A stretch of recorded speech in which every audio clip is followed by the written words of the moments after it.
할렐루야. 오늘도 주의 전에 나와 예배드리는 성도 여러분 환영하고 축복합니다.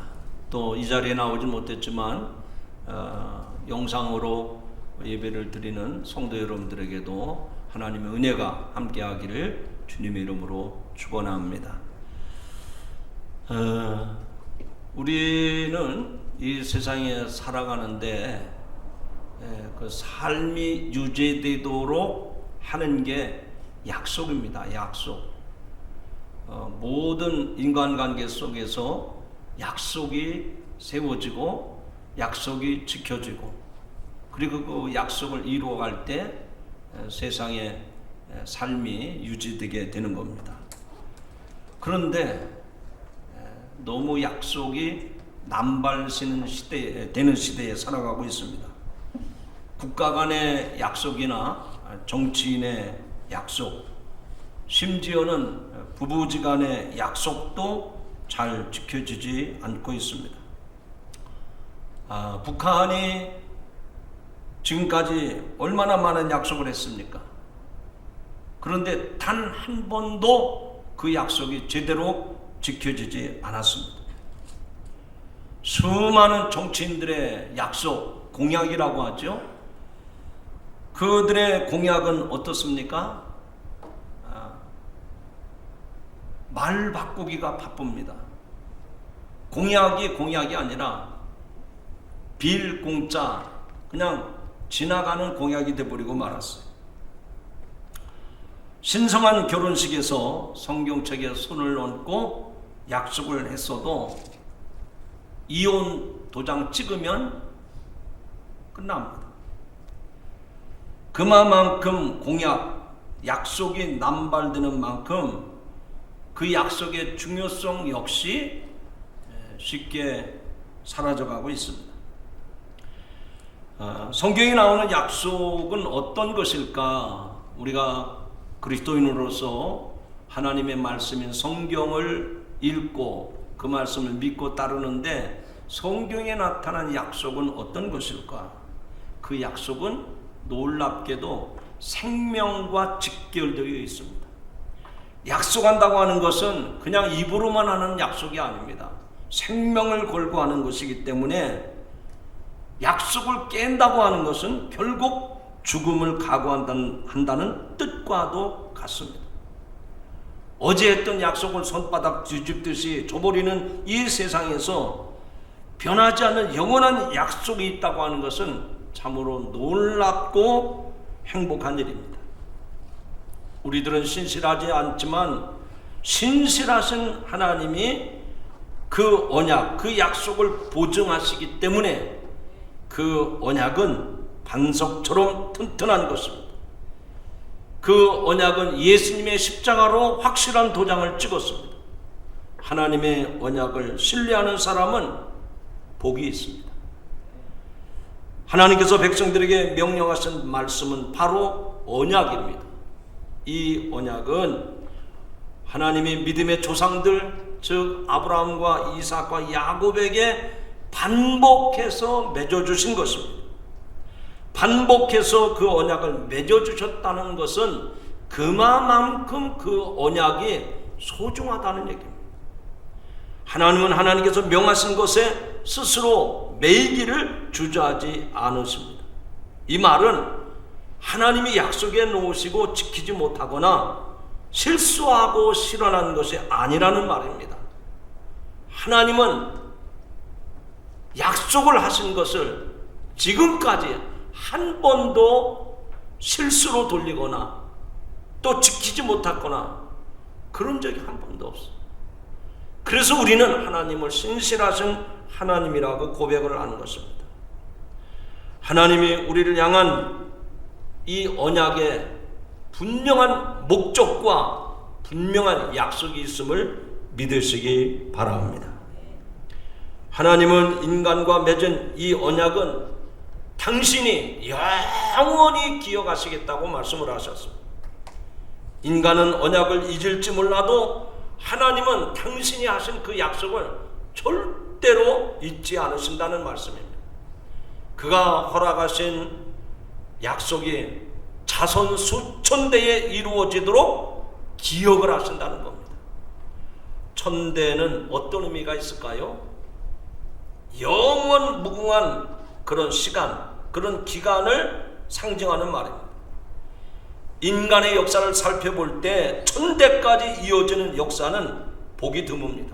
그러나 하나님의 역사에서는 얼마든지 가능합니다. 역사는 하나님이 주관하십니다.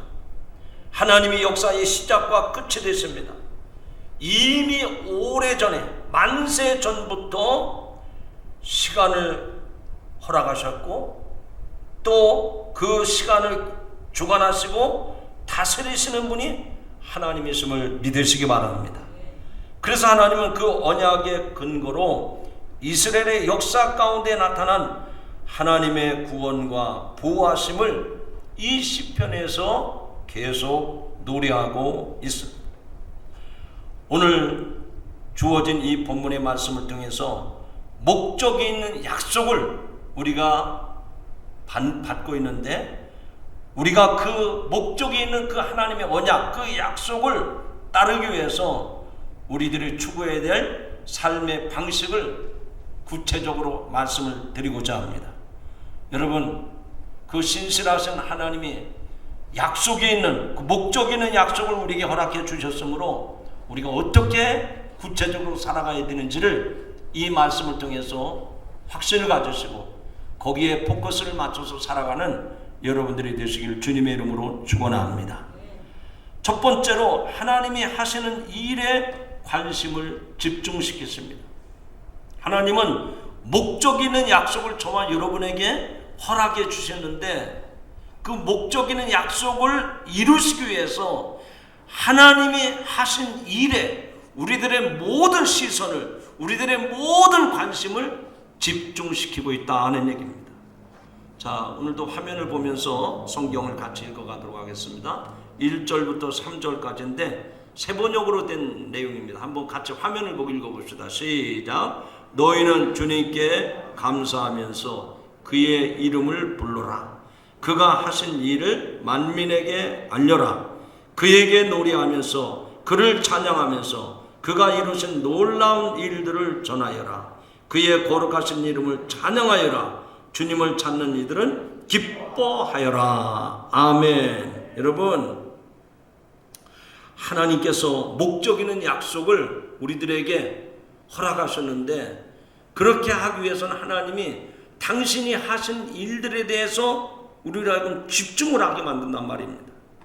그러면 하나님이 하신 일에 우리가 집중을 하려면, 관심을 가지려면 어떻게 해야 될까요? 지금도 보면 이 자리에, 예배 자리에 나와 있는데 몸은 여기에 있는데 내 관심은 집에 가 있어요. 회사에 가 있어요. 이것은 온전한 예배자의 모습이 아니죠.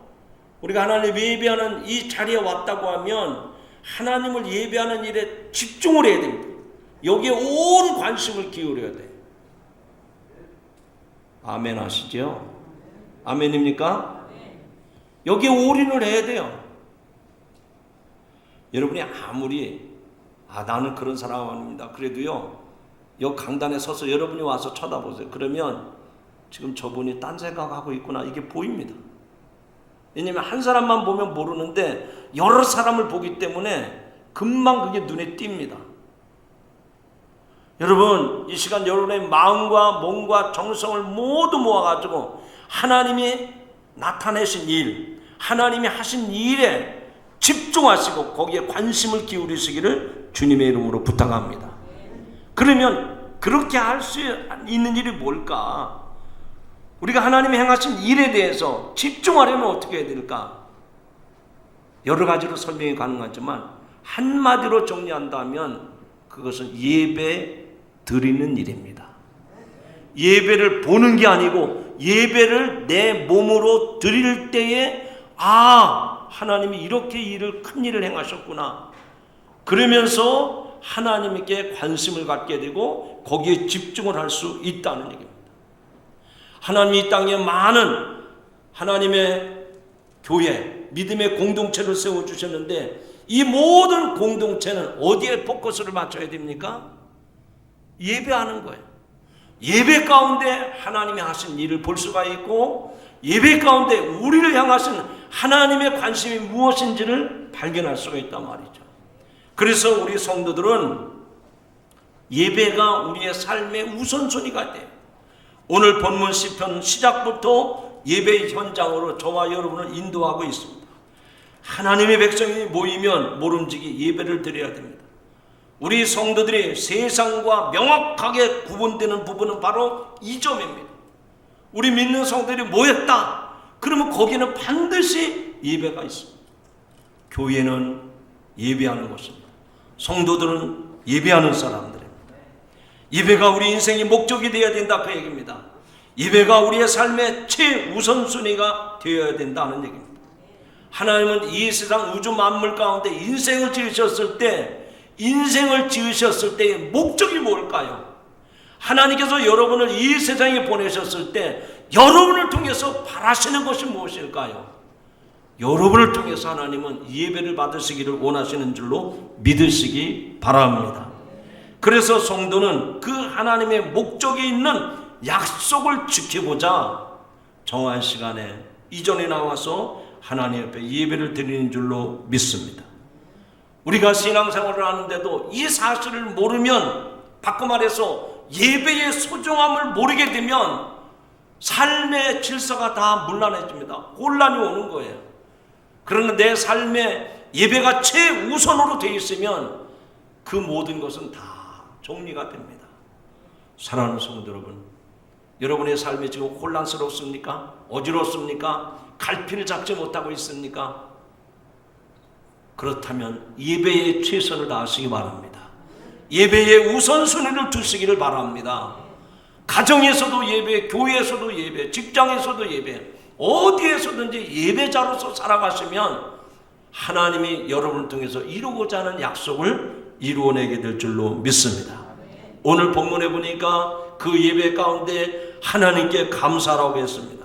여기서 감사하라고 하는 말은 하나님께 경배하고 예배하는 뜻이죠. 그리고 이어서 하신 말씀이 그의 이름을 불러 아리라고 하셨습니다. 이는 하나님의 이름을 찬양하라는 말입니다. 이름이라고 하는 것은 단순히 호칭이 아니라 그의 존재와 속성과 행위를 총칭하는 말이죠. 그래서 하나님을 찬양하라는 말은 하나님의 존재와 속성과 그의 행하신 행위를 찬양하라는 뜻이 있습니다. 그렇습니다. 하나님을 예배하는 사람은 그분이 하시는 일을 소리 높여 외치게 되고 전하게 되고 그것을 따를 수밖에 없는 것입니다. 2절에는 하나님을 노래하라고 말을 했습니다. 이 말은 노래하라는 말은요, 일상생활에서 하나님을 찬양하라는 말입니다. 하나님의 백성은 언제 어디서나 하나님을 노래하고 찬양할 수 있습니다. 그리고 이어서 그의 기이한 일들을 말하라고 했습니다. 하나님이 행하신 일들을 증거하고 설명하고 전하라는 얘기입니다. 하나님의 백성은 하나님이 행하신 기이한 일들을 찬양할 뿐만 아니라 소리 높여 외치고 전하고 증거하는 여러분들이 되시기를 바랍니다. 제가 속회 예배를 인도할 때 그런 경우를 가끔 경험합니다. 자, 우리 지난 주간 한 주간 동안 살아온 삶의 이야기들을 나눠봅시다. 감사했던 일, 또 힘들었던 일, 어려웠던 일, 아직도 문제가 해결되지 않은 얘기를 한번 해보시죠. 그러면 가만히 저를 쳐다보고 있어요. 아니, 한 주간 동안 은둔 생활 하셨습니까? 아니거든요. 하나님이 때마다 순간마다 간섭하시고 그를 보호하시고 그를 붙드셨고 그를 통해서 행하신 일이 너무너무 많은데 우리들이 고백하지를 않는 거예요. 그것을 감사하지 않는 거예요. 그것을 전하지 않는 거예요. 그러니까 하나님이 나한테는 관심이 없는 것처럼 느끼는 거예요. 사랑하는 성도 여러분, 오늘 잠자리에 일어나서 몸 단장을 하고 이전에 나온 것도 하나님의 은혜요 축복인 줄로 믿으시기 바랍니다. 우리가 하나님의 행하신 일들을 너무나 많이 경험하고 있는데도 그거를 당연하게 여기는 거예요. 그거를 그렇게 대수롭지 않게 여기는 겁니다. 이것은 하나님의 은혜를 저버리는 어리석은 자들의 모습입니다. 여러분, 여러분의 입술로 하나님이 행하신 일을 노래하며 증거하며 전파하는 성도들이 되기를 주님의 이름으로 축원합니다. 세 번째로는 3절에 하나님의 거룩한 이름을 자랑하라고 했습니다. 구별된 하나님의 이름, 곧 그분의 존재와 속성과 그분이 행하신 그 이름을 자랑하라고 그랬어요. 자랑하라고. 여기 하나님의 이름을 자랑하라고 그랬는데, 구하라고 하는 말로 번역된 이 히브리어는 바카시라고 하는 뜻으로 갈망하다, 간청하다는 의미가 있습니다. 이 시인은 우리가 간절히 원하고 구해야 할 것은 다름 아닌 여호와라는 것을 분명하게 알려줍니다. 분명히 하나님의 이름을 자랑하고 구하는 자는 항상 마음의 기쁨과 즐거움을 누릴 것이라고 말씀하고 있습니다. 세상에 보면 참 여러 사람들이 있습니다. 입만 열면 자기 자랑하는 사람이 있습니다. 또 자식 자랑을 그렇게 합니다. 뭐 자랑할 만하죠. 대단합니다. 대견하고 훌륭합니다. 그러나 그런 자랑은 한두 번은 들어줄 만한데, 시도 때도 없이 자기 자랑하고 자식 자랑하는 사람들은 다른 사람들이 별로 좋아하지 않아요. 그런 자랑거리 없는 사람이 세상에 어디 있습니까? 다들 자기 자랑하고 싶고 자식 자랑하고 싶지만 그게 전부가 아니라고 하는 것을 우리는 인생살이에서 늘 경험하는 것 아닙니까? 그렇게 자식을 자랑했는데 그 자식 때문에 속상해하고 그 자식 때문에 화를 당하는 사람들도 있지 않습니까? 그래서 시인은 여호와를 구하되 그분의 능력과 얼굴을 항상 구하라고 본문 4절에서 말씀하고 있습니다. 한번 따라합시다. 그분의 능력과 얼굴을 항상 구하라. 아멘. 사람의 능력에는 한계가 있습니다. 그래서 사람이 창조주시며 전능하신 하나님에 대해 깊은 관심을 가지고 그분의 능력을 구하는 것은요, 사람으로서 마땅한 일이고 당연한 도리입니다. 그리고 하나님의 얼굴, 그분의 영광과 은총을 항상 구하는 것도 마땅한 일입니다. 하나님의 능력과 얼굴을 구할 때 하나님을 찬양하는 삶을 살아갈 수가 있습니다. 오늘 이 자리에 계신 성도 여러분, 여러분들이 항상 하나님의 얼굴을 구하시기 바랍니다. 저도 오늘 이 예배 자리에 나오기 전까지 얼마나 거울을 들여다봤는지 몰라요. 혹시 헤어스타일이 흐트러지진 않았는가? 혹시 뭐가 좀 잘못되지 않았는가? 옷을 입고서도, 넥타이를 메고서도 또 쳐다보고 또 쳐다보고. 아마 제가 거울을 쳐다보는 시간이 20번은 넘는 것 같아요. 만약에 내가 하나님 앞에 예배자로 나가는데, 하나님 어떻습니까? 하나님 어떻습니까? 어디 계십니까? 이렇게 하나님을 20번 이상 구했을까요? 저와 여러분 항상 하나님의 얼굴을 구하는, 하나님의 얼굴을 대면하는 그런 성도 여러분들이 되기를 주님의 이름으로 축원합니다. 요즘에 여름 날씨가 돼서 해가 길어졌습니다. 이 꽃밭에 여러 가지 꽃들이 만발해서 아름다움을 뽐내고 있습니다. 그런데 제게 마음에 드는 꽃 하나가 있습니다.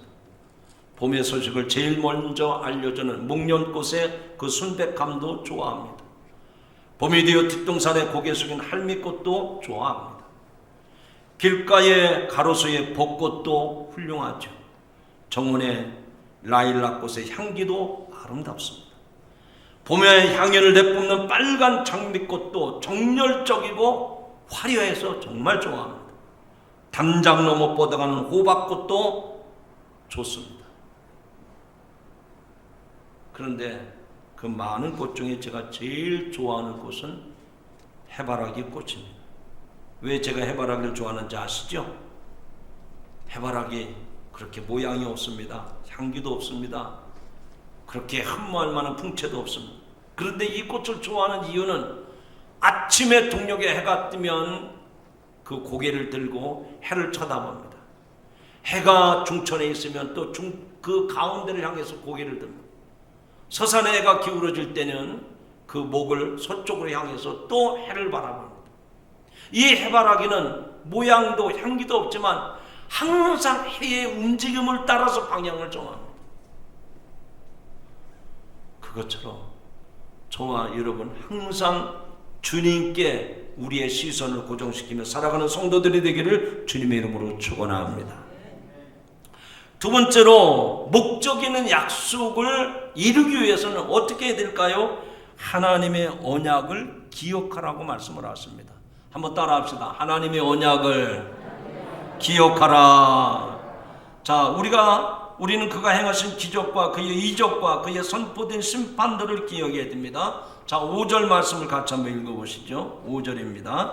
시작. 그의 종 아브라함의 후손 곧 택하신 야곱의 자손 너희는 그가 행하신 기적과 그의 이적과 그의 입의 판단을 기억할지어다. 아멘.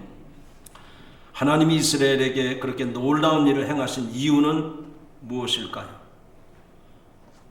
하나님께서 이스라엘에게 행하신 일들이 놀라운 일을 행하신 이유가 무엇일까요? 그 이유는 바로 그 조상들에게 맺으신 언약 때문입니다. 이 시인은 온 땅을 다스리는 여호와께서 우리 하나님이시며 아브라함에게 주신 영원한 아브라함에게 주신 언약을 영원히 기억하신다고 노래하고 있습니다. 자, 이어서 7절 8절 또 화면을 보고 읽읍시다. 시작. 그는 여호와 우리 하나님이시라. 그의 판단이 온 땅에 있도다. 그는 그의 언약 곧 천대에 걸쳐 명령하신 말씀을 영원히 기억하셨으니. 그리고 시인은 아브라함과 이삭과 야곱을 차례대로 언급을 하면서 맹세, 언약, 맹세, 율법이라는 다른 표현들을 사용해서 이스라엘을 향한 하나님이 대대로 이어져 내려왔음을 분명하게 밝힙니다. 그게 바로 9절 10절의 말씀인데 또 한번 읽어보시죠. 자, 시작. 이것은 아브라함과 맺은 언약이고 이삭에게 행하신 맹세이며 야곱에게 세우신 율례 곧 이스라엘에게 하신 영원한 언약이라. 아멘. 자, 여기 보니까 그 언약은 아브라함에게 하신 것, 이삭에게 맹세한 것, 그리고 야곱에게 하신 율례라고 말씀을 했습니다. 자, 이 시를 노래하는 다윗을 한번 생각해 보시죠. 다윗이 아브라함을 기억하고 이삭을 기억하고 야곱을 지금 기억하고 있지 않습니까? 그러면 우리는 한번 시대순으로 거슬러 올라갈 필요가 있어요. 다윗에게서부터 아브라함으로 역으로 거꾸로 거슬러 올라간다고 하면 짧게는 600년, 길게는 800년 전의 사람입니다. 제가 왜 이런 말씀을 드리는 거 아니? 만약에 우리 중에 어떤 사람이 고려 말이나 조선 초기에 맺어진 약속을 지금까지 철저하게 믿고 있다고 하면 비웃지 않겠습니까? 그게 아니라면 흔하게 이런 일도 있을 것입니다. 사람 사이에 맺은 약속이 상대방이 죽으면 그냥 끝나버리는 거 많은 거예요. 반대로 그 사람이 살아 있어도 내가 죽으면 그 언약은 효력 정지입니다. 그러나 하나님의 언약, 하나님은 영원한 언약이라고 말씀을 했어요. 언약을 맺은 사람들이 이 세상을 떠나도 영원하신 하나님이 그 언약을 잊지 않으시는 한 그 약속은, 그 언약은 영원한 줄로 믿으시기 바랍니다. 아니, 그 하나님의 약속은 영원할 뿐만 아니라 나에게 효력이 있음을 믿으시기 바랍니다. 한번 선포합시다. 하나님이 하신 약속은 영원할 뿐만 아니라 내게 효력이 즉 나타납니다.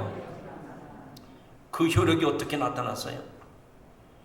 여러분, 감기 몸살이 와서 약국에 가서 약을 사다 먹고 병원에 가서 진료를 받으면 몸이 나아져야 될 거 아니에요. 어떤 효과가 있어야 될 거 아니에요. 매일같이 병원 신세를 짓는데도 효과가 없어요. 효력이 안 나타나요. 그러면 돈 낭비하고 시간 낭비하고 몸은 축나고 얼마나 고통스럽습니까? 그런데 우리의 영혼을 위해서 하나님이 약속을 주셨어요. 약속을 주셨어요. 수천 년 전에 이어진 그 약속이 오늘까지 지속될 뿐만 아니라 그 약속이 오늘 나에게 효력으로 나타난 줄로 믿으시면 아멘 하시기 바랍니다. 그 효력이 어떻게 나타났습니까? 예수 그리스도의 십자가의 죽음과 다시 살아나는 부활을 통해서 효력이 나타난 줄로 믿으시면 아멘 하시기 바랍니다. 그래서 하나님은 이스라엘 백성들에게 그 약속을 기억하라고 말씀을 하십니다. 그 기억이 약속을 이루게 하십니다. 인간은 제한된 수명으로 인해서 그 약속한 것이 이루어지는 것을 못 볼 때도 있습니다. 그러나 하나님은 출애굽 사건을 통해서, 가나안 정착을 통해서, 그리고 아들 예수 그리스도를 통해서 그 역사를 이루어 가셨습니다. 하나님이 우리들에게 하신 그 약속을 영원히 잊지 않으실 뿐만 아니라 저와 여러분에게 그 효력을 발생하게 하신 줄 믿으시면 아멘 하시기 바랍니다. 오늘도 이 효력을 우리가 누리며 살아가야 돼. 예수 믿으니까 이런 효과가, 이런 형통하는 일이 있구나. 예수 그리스도를 통해서 죽음의 권세를 이기신, 음부의 권세를 이기신, 사망 권세를 이기신 그 효력이 여러분을 통해서 이루어지기를 주님의 이름으로 축원합니다. 오늘 교회에서 장로님들을 세우는데 5분을 피택해 가지고 장로고시 청원을 했습니다. 그런데 무려 그분들 중에 4분이 다른 교회에서 장로 안수를 받았다가 그 교회에 와서 등록을 한 경우였습니다. 이들을 받아들인 그 교회는 그 4분 장로님의 과거, 어떻게 신앙생활을 했는지, 왜 그 교회에서 이 교회로 임명해 왔는지 묻지 아니하고 그대로 다 받아들였어요. 그래서 교회 일꾼으로 세웠어요. 그리고 그 교회에서 열심히 봉사하도록 길을 열어주었습니다.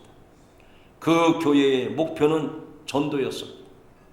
그래서 그 교회에서 전도를 많이 한 분들을 빗대게서 장로를 세우는데, 이 4분 장로님들이 그렇게 전도에 열심을 내니까 그 4분 임명해온 장로님들이 이 장로로 피택이 된 겁니다.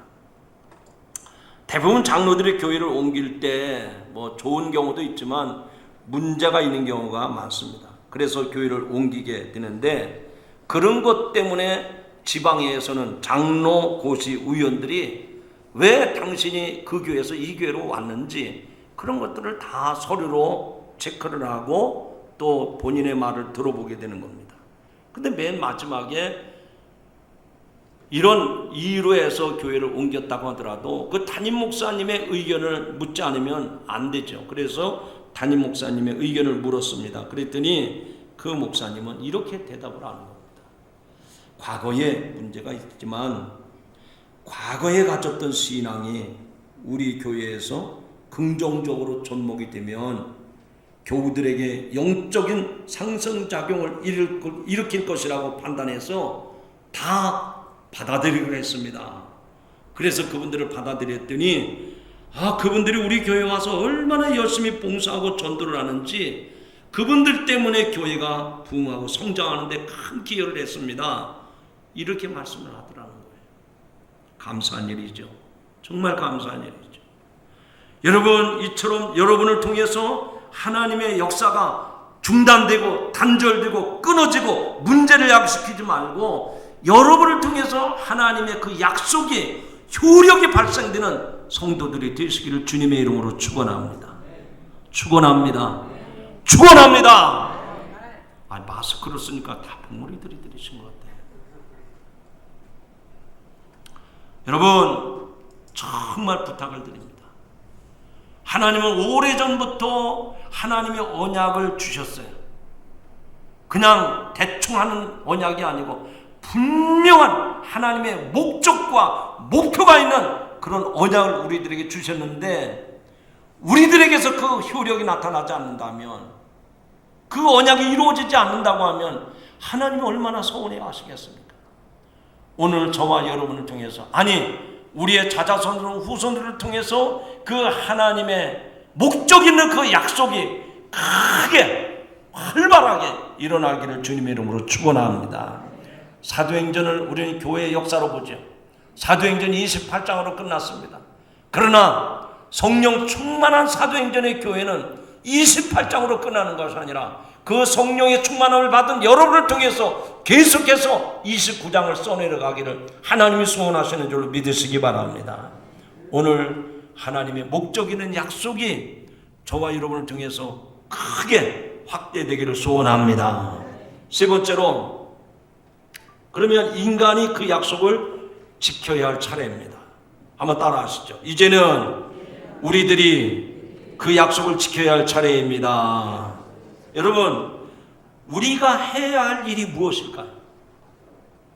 앞서 예배라고 하는 말씀을 드렸습니다마는 우리는 그 예배를 통해서, 찬양을 통해서 그 하나님의 법을 지키는 겁니다. 그것이 하나님을 따르는 길이에요. 하나님은 하나님의 율례를 지키며 하나님의 율법을 따르게 하려고 역사를 지금까지 운행해 갔습니다. 그 법이 우리를 지키는 울타리가 된 줄로 믿습니다. 오늘 본문 시편 앞부분은 하나님이 어떻게 약속을 지키셨는가를 노래하고 있습니다. 하나님은 하나님의 편에서 하실 수 있는 일을 하나도 남김없이 풍족하게 이루셨습니다. 이제 남은 것은 인간의 반응입니다. 하나님의 은혜의 역사를 대하는 우리 인간들이 어떻게 해야 되는가를 오늘 말씀하고 있습니다. 우리가 오늘 시편 읽은 말씀 가운데 마지막 45절 읽었는데 다시 한번 읽어봅시다. 화면을 보고 마지막이니까 한번 크게 합시다. 마스크를 썼어도 하나님의 말씀을 선포할 때는 좀 내가 이 말씀을 대언한다는 것만 가지고 읽어보세요. 한번 기대를 해보겠습니다. 시작. 이는 그들이 그의 율례를 지키고 그의 율법을 따르게 하려 하심이로다. 아멘. 여러분, 우리들이 해야 될 일이 뭐냐? 분명히 말씀합니다. 그들이 그의 율례를 지키고 그의 율법을 따르게 하려 하심이로다. 하나님이 주신 그 말씀, 그 언약, 그 약속을 지키고 따르도록 하기 위해서 하나님이 우리에게 약속의 말씀을 주신 줄로 믿으시기 바랍니다. 그것이 하나님이 원하신 바라 하는 얘기입니다. 우리가 해야 할 일이 무엇입니까? 틀림없이 이 말씀을 통해서 하나님의 법을 지키고 따르는 것이라고 했습니다. 그것이 우리의 삶을 지켜주고 우리의 삶을 지키는 울타리가 될 수 있다고 하는 얘기입니다. 해외 토픽에 이런 이야기가 실렸었습니다. 비가 오던 한적한 길을 지프차가 달리고 있었습니다. 그런데 그 차에는 아버지와 4살 난 아들이 함께 타고 있었습니다. 수십 킬로미터 떨어진 농장으로 가던 중인데 날씨가 점점 험해져서 폭풍이 몰아닥쳤습니다. 그 순간 벼락이 쳐가지고 전주가 넘어지고 그 전주의 고압선이 끊겼습니다. 그리고 그 전선은 달리던 이 차에 붙어버렸어요. 전기가 그냥 붙어버린 거예요. 자동차는 일순간에 위험에 처했습니다. 아버지와 아들은 차 안에서 어떤 쇠붙이도 만져서는 안 되었습니다. 아버지는 그 아들을 향해서 조용히 그리고 천천히 얘기합니다. 얘야, 아무것도 만지면 안 돼. 그대로 가만히 있어야 돼. 이 위험에 대해 설명을 해줘도 이해할 수 없는 4살 난 아들에게 할 수 있는 말이라고는 이 한마디밖에 없습니다. 아이야, 아빠 말을 들어야 한다. 아빠를 믿어야 돼. 아무것도 만지면 안 돼. 시간이 얼마나 흘렀을까? 다행히 아들은 아빠의 눈을 쳐다본 채 그렇게 앉아 있었습니다. 그들은 무려 4시간 동안 긴급 복구반이 와서 끊어진 전선을 치울 때까지 꼼짝하지 않고 앉아 있었습니다. 그 아이는 차 안에서 꼼짝하지 않고 아빠의 말을 믿고 참았기 때문에 그 위험에서 살아날 수가 있었습니다. 아빠와 함께 차 안에 갇힌 이 아이는 전기가 왜 목숨을 앗아가는지, 2만 볼트의 전압이 무엇을 의미하는지 아무것도 모릅니다. 아이가 알 수 있는 것은 단지 아버지뿐입니다. 아버지의 그 놀란 표정과 말에서 그 무언가 이전과는 다른 것을 그 아이는 느낀 것입니다. 그리고 그 아버지가 그에게 결코 해로운 일을 하지 않을 것을 믿었습니다. 그 믿음이 이 아이를 구할 수 있는 유일한 방법이었습니다. 성도 여러분, 똑같습니다. 신앙은 어디서부터 출발하는 겁니까? 믿음으로부터 시작해서 그 믿음을 가지고 하나님을 따르고 하나님이 말씀하신 그 말씀을 지키고 그 말씀을 듣고 그 하나님이 나를 인도할 거라고 하는 것을 조금도 의심하지 아니하고 그대로 행하는 것, 이것이 우리의 신앙생활인 줄로 믿으시기 바랍니다. 이제 말씀했습니다. 아직도 죄와 사망의 권세가 이 세상을 다스리고 있습니다. 하지만 우리는 언약의 혜택을 누리면서 하나님이 주시는 소망과 능력을 품고 하루하루를 살아가고 있습니다. 하나님은 십자가와 부활이라고 하는 놀라운 일을 행하셨고 우리에게 그 영원한 언약을 주셨습니다. 지금도 그 언약, 그 약속대로 우리를 하나님이 보호하시는 줄로 믿습니다. 이렇게 우리를 향한 분명한 목적이 있는 약속을 주셨으니, 그 말씀을 주셨으니 그 약속의 말씀을 꼭 붙잡고 그 말씀을 지켜 행함으로 축복을 받는 성도 여러분 되기를 주님의 이름으로 축원합니다. 하나님, 오늘도 하나님께서 목적이 있는 약속을 이스라엘 백성들에게 그리고 오늘을 사는 우리들에게까지 허락해 주셨습니다. 우리는 그 예배를 통해서 하나님의 약속이 어떻게 성취되고 어떻게 이루어지는지를, 그리고 그 언약이 어떻게 효력이 나타나는지를 예수 그리스도의 십자가의 죽음과 부활을 통해서 우리는 확실하게 믿습니다. 하나님, 이 세상 살아가는 동안 세상의 소리에 귀를 기울이지 아니하게 하시고 하나님의 그 언약의 말씀에 목적 있는 분명한 언약에 기대하며 우리의 얼굴을 구하게 하여 주옵소서. 예수님의 이름으로 간절히 기도하옵나이다. 아멘.